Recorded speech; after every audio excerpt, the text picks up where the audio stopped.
మతోద్ధారకుడైన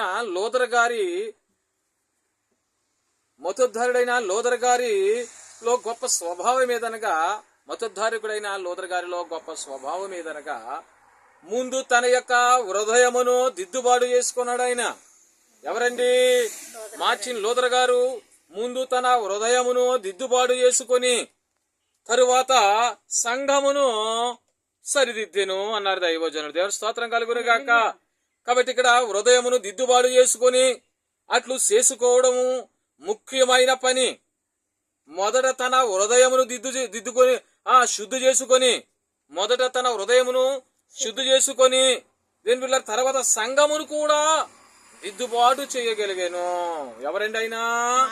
Martin Luther గారు. అంటే ఈ నెల మనకు దిద్దుబాటు నెల అనగా దేని బిడ్డలారా, మనము మన హృదయాన్ని దిద్దుకోవాలి, మన హృదయాన్ని సరి చేసుకోవాలి దేని బిడ్డలారా మరి అని మార్టిన్ లూథర్ గారు తెలియజేశారు.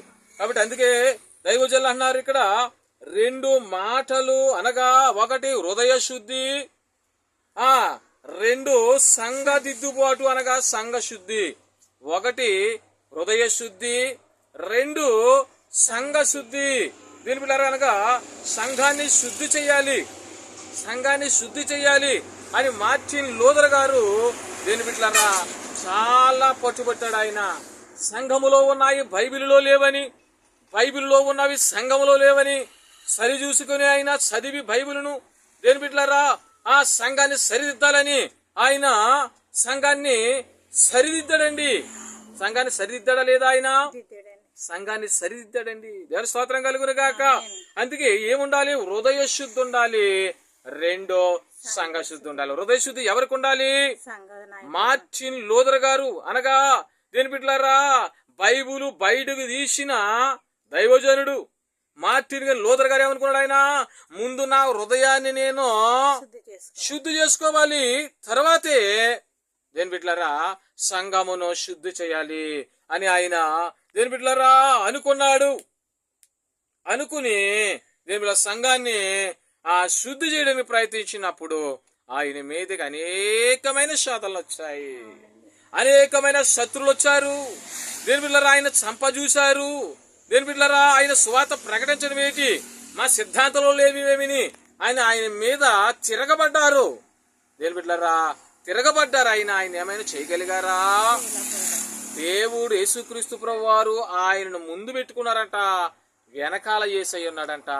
అందుకే బైబిలును ఆయనకు చూపించాడు, బైబిల్ను బయటకు తెప్పించాడు. ఆయనతో బైబిల్ ఉన్న బోధలను కూడా వినిపించాడు. బైబిల్లో ఉన్న బోధనని వినిపించి దీని బిడ్డలారా ఆయన ద్వారా సువార్త ప్రకటింపజేశాడు దేవుడు.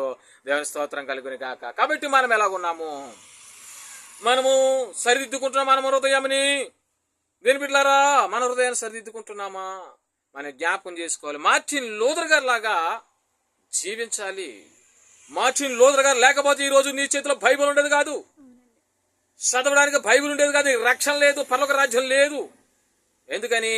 ఆయన బైబిల్ బయటకు దేవుడు ఆయన ద్వారా బయటకు తెప్పించాడు కనుక పరలోక రాజ్యము నా బిడ్డలకి నేను ఇవ్వాలని ఆయన ఒక ఆలోచన కలిగి దీని ఏ ఆత్మ కూడా నశించిపోకూడదని మార్టిన్ లూథర్ గారిని ఎన్నుకుని దేని బిడ్డలారా మరి బైబిల్ని బయటికి తెప్పించారు. దేవుని స్తోత్రం కలుగును గాక, దేవుని మహిమ కలుగును గాక. మరణ